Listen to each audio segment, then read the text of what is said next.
नमस्कार, जन उत्तराखंड में आप सभी का स्वागत है। सबसे पहले रुक करेंगे इस वक्त की हेडलाइंस का।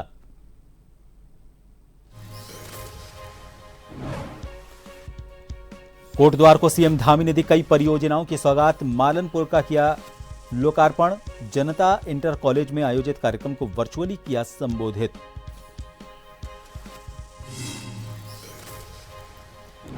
हरिद्वार पुलिस ने महज 48 घंटे में किया हत्याकांड का खुलासा। बेटे ने ही गोली मारकर की थी बाप की हत्या, पुलिस ने भेजा जेल।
नमस्कार, जन उत्तराखंड में आप सभी का स्वागत है।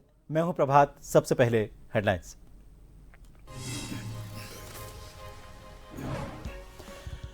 कोटद्वार को सीएम धामी ने दी कई परियोजनाओं की सौगात। मालन पुल का किया लोकार्पण। जनता इंटर कॉलेज में आयोजित कार्यक्रम को वर्चुअली किया संबोधित।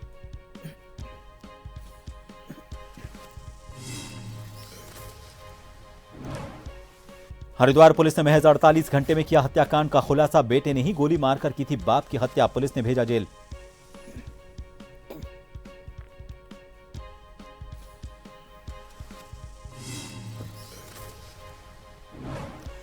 डोईवाला के लोगों को कूड़े की समस्या से मिलेगी निजात। नगरपालिका को मिली 10 कूड़ा उठाने वाली गाड़ियां। हर वार्ड में करेंगे कचरे का कलेक्शन।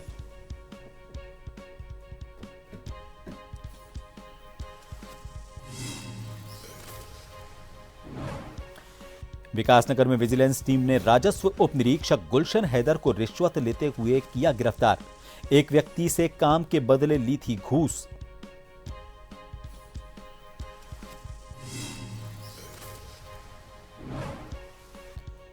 और उत्तराखंड में अपने चरम पर है चारधाम यात्रा। अब तक 14 लाख से ज्यादा तीर्थ यात्रियों ने किए दर्शन।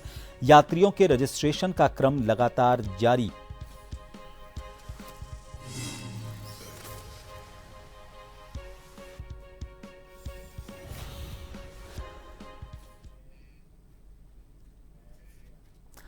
कोटद्वार में आज सीएम पुष्कर सिंह धामी ने वर्चुअल माध्यम से क्षेत्रवासियों को विभिन्न योजनाओं की सौगात दी। कार्यक्रम में विधानसभा अध्यक्ष रितु खंडूरी भी शामिल हुई। इस दौरान उन्होंने मालन पुल का लोकार्पण किया, जिससे भाबर के साथ ही हरिद्वार और लालढांग क्षेत्र के लिए यात्री और अन्य वाहनों की आवाजाही शुरू हो गई है। करीब 2 साल से चली आ रही परेशानी से निजात मिल गई है। आपको बता दें, पुल के लोकार्पण के लिए मुख्यमंत्री पुष्कर सिंह धामी को यहां आना था, लेकिन अपरिहार्य कारणों से वो नहीं पहुंच सके। उन्होंने जनता इंटर कॉलेज में लोकार्पण कार्यक्रम को वर्चुअली संबोधित किया। आप सभी का हृदय से स्वागत करता हूं, आप सबका अभिनंदन करता हूं। अच्छा होता, जैसा रितु जी कह रही हैं कि अगले पुल के लोकार्पण के अवसर पर जरूर मैं आप सबके बीच में होऊंगा, लेकिन मेरी आज भी बहुत प्रबल इच्छा थी कि मैं आप सबके बीच आता, लेकिन चूंकि पुल बनकर तैयार हो गया और इसको जल्दी से जल्दी चालू करवाना, जल्दी से जल्दी लोगों के लिए ये सुविधा मिले, इसका प्रयास लगातार रितु जी ने किया है।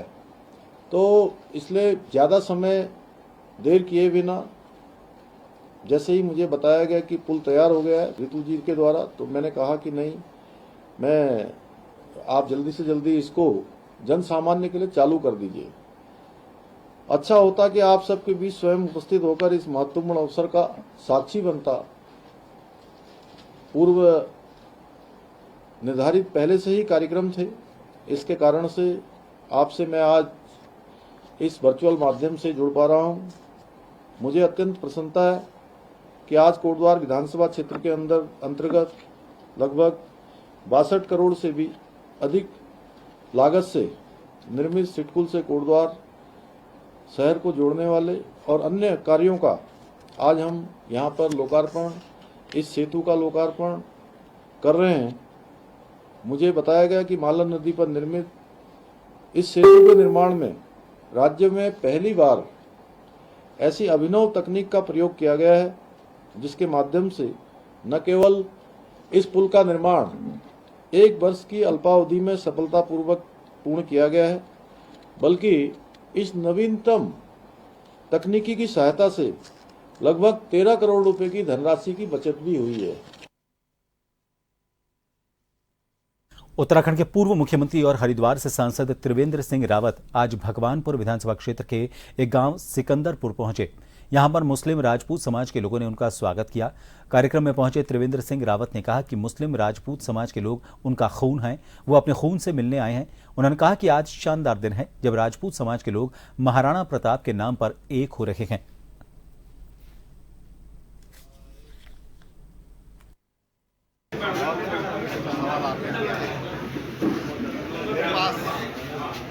इलेक्शन के दौरान भी राजपूत भाई मिले और फिर अभी लगातार पिछले 1 साल में मिलता रहता हूँ, आते रहते हैं सब लोग। उन्होंने प्रस्ताव यहाँ पर जो रखा है, उन्होंने मुझसे कहा कि हम लोग जो गोत्र है वो महाराणा प्रताप से हम लोग जुड़ते हैं और इसलिए हम चाहते हैं कि गाँव में महाराणा प्रताप के नाम से भी कुछ होना चाहिए। मुझे भी बताया कि हमारा स्कूल है, स्कूल में काफ़ी जमीन स्कूल के पास है, तो उसमें महाराणा प्रताप की प्रतिमा लग जाए। गांव का जो द्वार है वो महाराणा प्रताप के नाम से प्रवेश द्वार बन जाए। तो मैंने कहा ठीक है, आप इसमें गांव के लोगों की भी सहमति होना बहुत जरूरी है। आज उसी निमित्त में यहाँ पर आया हूँ। देहरादून में जिलाधिकारी कार्यालय में मुख्य विकास अधिकारी अभिनव शाह की अध्यक्षता में जनता दरबार लगाया गया। इस दौरान कुल 113 शिकायतें प्राप्त हुईं। इसमें कुछ शिकायतों का निस्तारण मौके पर ही किया और कुछ शिकायतों को संबंधित विभाग के अधिकारियों को जल्द से जल्द समाधान के लिए निर्देशित किया। हम हर सोमवार को ये जनता दरबार हम लगाते हैं ताकि जितनी भी हमारे नागरिक हैं और जो देहरादून से रिलेटेड जिनकी भी शिकायत उनका हम त्वरित तौर पर निस्तारण कर सकें। तो उसी क्रम में आज जो 113 हमारे शिकायतें प्राप्त हुई थी, तो अधिकांश का हमने कोशिश करी कि मौके पे निस्तारण हो जाए। कुछ शिकायतें हैं जो थोड़ी लॉन्ग टर्म है, जिनमें जैसे फील्ड से रिलेटेड है, तो वो संबंधित हमने जो एसडीएम्स हैं और जो संबंधित विभाग है उनको भेज दी है और जो नेक्स्ट वीक है उससे पहले वो हमको रिपोर्ट दे देंगे और कोशिश करेंगे कि सभी शिकायतें जल्द से जल्द निस्तारण हो जाए। चंपावत जिले के भेड़खान क्षेत्र में मजार के नीचे आजकल देवदार के बहुमूल्य पेड़ों को सुखाकर जमीन कब्जाने और खरीद फरोख्त का धंधा जोरों पर है। लेकिन लोहाघाट की शान देवदार के पेड़ों की सुरक्षा का दावा करने वाले राजस्व विभाग और वन विभाग मूक दर्शक बने हुए हैं। देवदार के इन बहुमूल्य पेड़ों के दोहन पर नगर पालिका अध्यक्ष गोविंद वर्मा और लोगों ने गहरी नाराजगी जताई है। पालिका अध्यक्ष ने वन और राजस्व विभाग पर अतिक्रमणकारियों के साथ 60 गांठ के गंभीर आरोप लगाए हैं। उन्होंने कहा कि मामले की शिकायत मुख्यमंत्री से की जाएगी। मैं लोहाघाट नगर की सम्रांत जनता से ये अनुरोध करना चाहूँगा कि देवदार बनी ये हमारी शान है और देवदार बनी को देखने के लिए देश विदेश से काफ़ी टूरिस्ट लोहाघाट आते हैं और देवदार बनी बहुत कम शहरों में पाई जाती है। इस प्रकार से लोहाघाट का प्राकृतिक सौंदर्यता के मामले में देवदार बनी से बहुत सुंदर लगता है हमारा शहर लोहाघाट। और कुछ लोगों द्वारा अपना व्यक्तिगत फायदा पहुंचाने के लिए देवदार बनी को सुखाया जा रहा है और मैं इसमें राजस्व विभाग और वन विभाग से अपील करना चाहूँगा कि खुद आपके संज्ञान में होते हुए भी आप कोई कार्रवाई नहीं कर रहे हैं और आप इसी रास्ते से आना जाना भी रहता है आपका, बार बार उन स्थानों पर जाते हैं और उसके बाद भी आपकी कार्य प्रणाली में कोई सुधार नहीं आ रहा है। मैं आपसे अनुरोध करना चाहूँगा कि तुरंत इस ओर भी थोड़ा ध्यान दे दिया जाए, जिससे कि हमारी लोहाघाट की जो प्राकृतिक सौंदर्यता है वो बनी रहे। डोईवाला नगरपालिका बोर्ड बैठक में प्रस्ताव के बाद 10 नए कूड़ा उठाने वाली गाड़ियां नगरपालिका परिसर में पहुंची। इस पर चेयरमैन सहित सभी सभासदों ने कहा कि अब नगर के वार्ड में कूड़ा निस्तारण में काफी हद तक समस्या का समाधान होगा और रोजाना नगर के वार्ड से कूड़ा कलेक्शन ये वाहन करेंगे।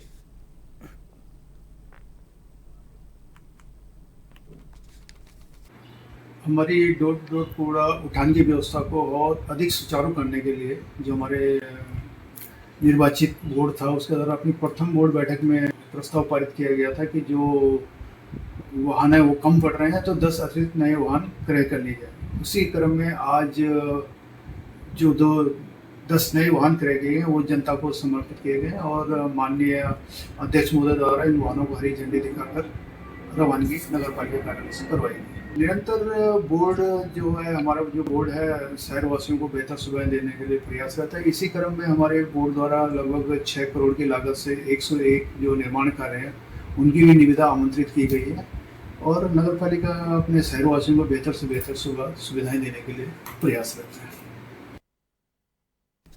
विकासनगर में विजिलेंस टीम ने राजस्व उप निरीक्षक गुलशन हैदर को रिश्वत लेते हुए गिरफ्तार किया है। कालसी तहसील क्षेत्र के कोटी क्षेत्र में यह राजस्व उप निरीक्षक तैनात था। एक व्यक्ति से काम के बदले इसने रिश्वत ली थी। राजस्व उप निरीक्षक गुलशन हैदर इसका नाम बताया जा रहा है। गिरफ्तार किए जाने के बाद विजिलेंस टीम उप जिला चिकित्सालय विकासनगर उसे लेकर गई। डॉक्टर ने अल्ट्रासाउंड जांच की और ऐसा लग रहा है कि रिश्वत की रकम निकल ली गई थी।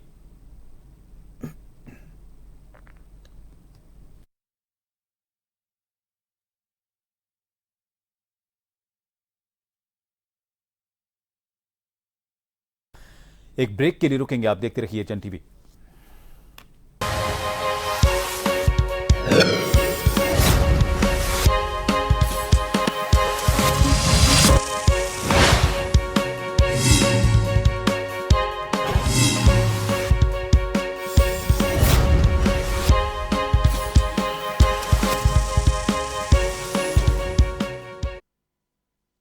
जन उत्तराखंड में एक बार फिर आप सभी का स्वागत है। 38वें राष्ट्रीय खेल के दौरान उत्तराखंड में डेवलप हुए इंफ्रा को लेकर खेल विभाग खिलाड़ियों के लिए नई दरें तय कर रहा है।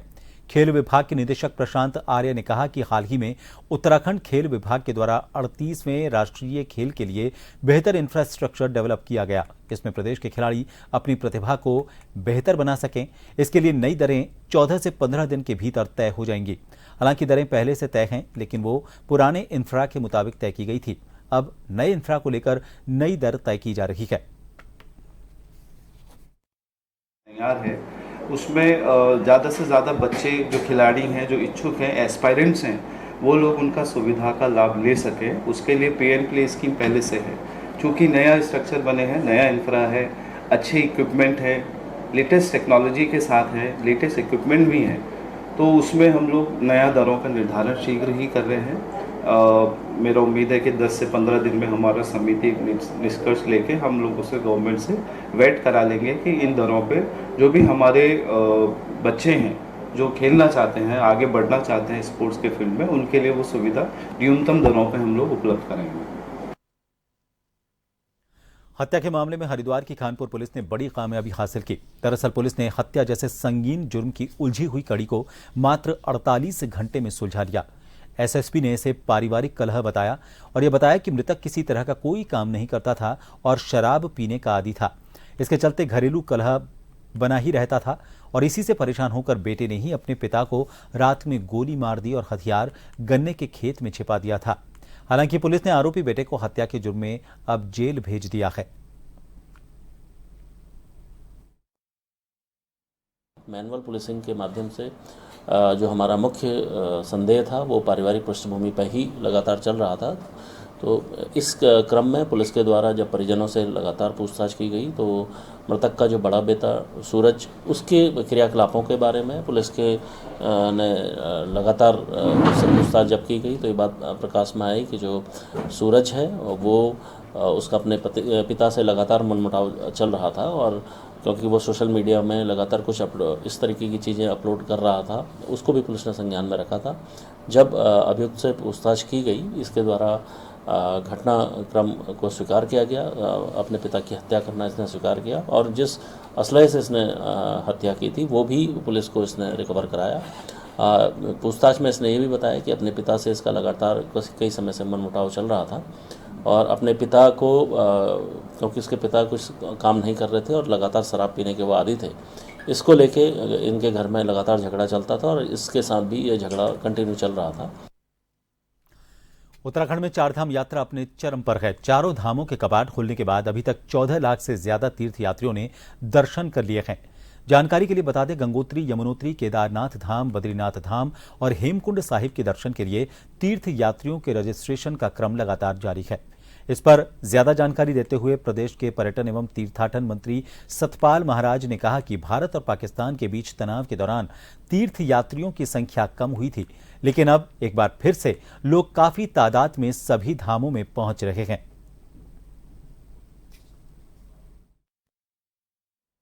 इस वर्ष की चारधाम यात्रा एवं हेमकुंड साहिब हेतु अभी तक 33,17,362 श्रद्धालु अपना पंजीकरण करा चुके हैं, जिसमें अभी तक यमुनोत्री धाम में 2,54,747, गंगोत्री धाम में 2,41,610, केदारनाथ धाम में 5,51,026, बद्रीनाथ धाम में 3,78,095 एवं हेमकुंड साहिब में 4,440 अभी तक लोग जो हैं वो अपना पंजीकरण करा चुके हैं।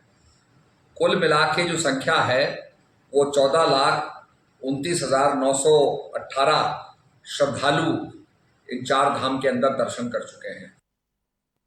लोहाघाट से वट सावित्री व्रत को महिलाओं ने काफी धूमधाम से मनाया। महिलाओं ने कुमाऊनी परिधानों में सज धज कर पति की लंबी उम्र की कामना करते हुए वट सावित्री व्रत को रखा। दोपहर में सैकड़ों महिलाओं के द्वारा हथरंगिया के सर्वोदय मंदिर में वट वृक्ष की पूजा अर्चना की गई। पंडित प्रकाश पुनेठा के द्वारा समस्त पूजा अनुष्ठान पूर्ण कर विधि विधान के साथ संपन्न करवाए गए। महिलाओं ने वट सावित्री व्रत को लेकर काफी जोश देखा।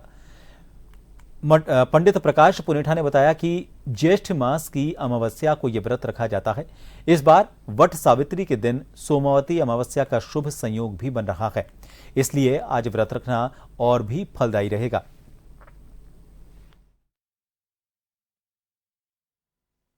यह व्रत जो है हर साल जो है ज्येष्ठ मास के कृष्ण पक्ष की अमावस्या को किया जाता है। यह पूरे उत्तर भारत में बड़े हर्षोल्लास से मनाया जाता है। यह व्रत जो है अशुपति जो थे, निसंतान थे, भद्र देश के राजा, मद्रास में जो भद्र देश पड़ता है वहाँ के राजा निसंतान थे। अशुपति, उनकी कोई संतान नहीं थी, तो 1.25 लाख आहुतियों के 100 वर्षों तक उन्होंने वर्ष यज्ञ किया। उस यज्ञ के प्रभाव से उनके यहाँ माता सावित्री की कृपा से एक सुंदर कन्या का जन्म होता है। वह कन्या रूपवती, सौभाग्यवती और बहुत ज़्यादा देखने में सुंदर थी, सब गुणों से युक्त थी, तो उसका नाम सावित्री रखा गया। और आज देखेंगे आप सब लोग यहाँ औरतें वट सावित्री के व्रत के लिए आ रही है।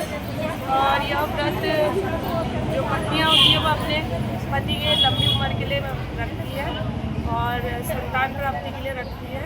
और इस व्रत के बारे में आपको बता दूं, जो माता सती थी, कहा जाता है कि उन्होंने अपने जो पति थे उन्हें यमराज के मुँह से भी निकाल लिया था, तो तभी ये व्रत मनाया जाता है पति की लंबी उम्र के लिए।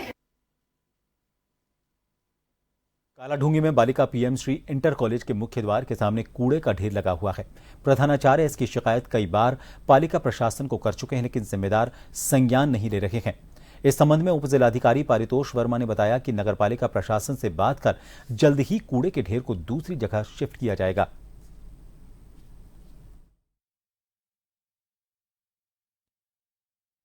आपके माध्यम से कहना चाहती हूँ कि ये जो विद्यालय के आगे कूड़े का ढेर रहता है, इससे दुर्गंध आती है।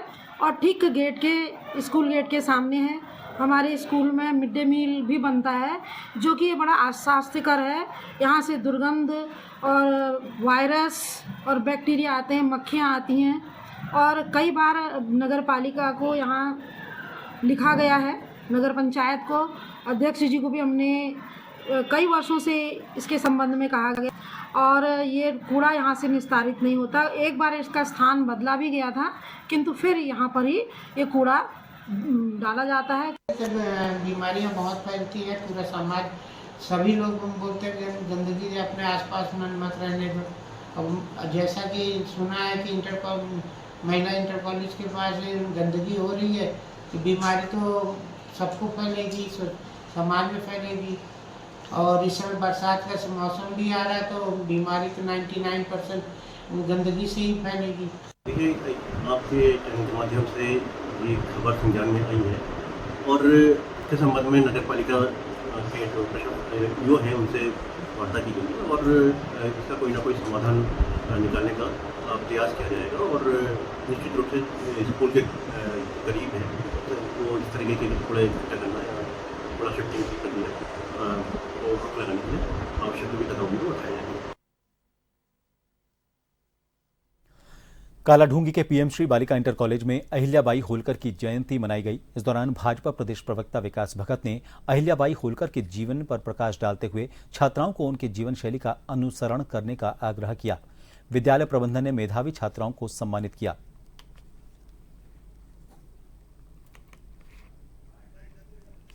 अहिल्याबाई होलकर की 300वीं जयंती के उपलक्ष्य में यह कार्यक्रम आयोजित किया गया। अहिल्याबाई होलकर के बारे में बच्चों को विस्तृत जानकारी दी गई और हमारा यह प्रयास है कि अहिल्याबाई होलकर के जीवन से बच्चे शिक्षा लें और उनके भविष्य के लिए जो जरूरी बातें अहिल्याबाई होलकर के वो उन बच्चों उन शिक्षा को ग्रहण करें। पीएम श्री राजकीय बालिका इंटर कॉलेज कालाढूंगी में आज अहिल्याबाई होलकर जी की 300वीं जयंती मनाई गई, जिसमें प्रधानाचार्य और शिक्षिकाओं ने तथा उपस्थित मुख्य अतिथि भगत जी उन्होंने जनप्रतिनिधि उन्होंने अहिल्याबाई होलकर के जीवन पर विस्तृत जानकारी दी और यहाँ पर जो प्रथम आई है छात्रा साक्षी गेड़ा, उसको शॉल उड़ाकर उसका सम्मान किया। और फिलहाल के लिए इन सभी खबरों के साथ इस बुलेटिन में इतना ही। नमस्कार।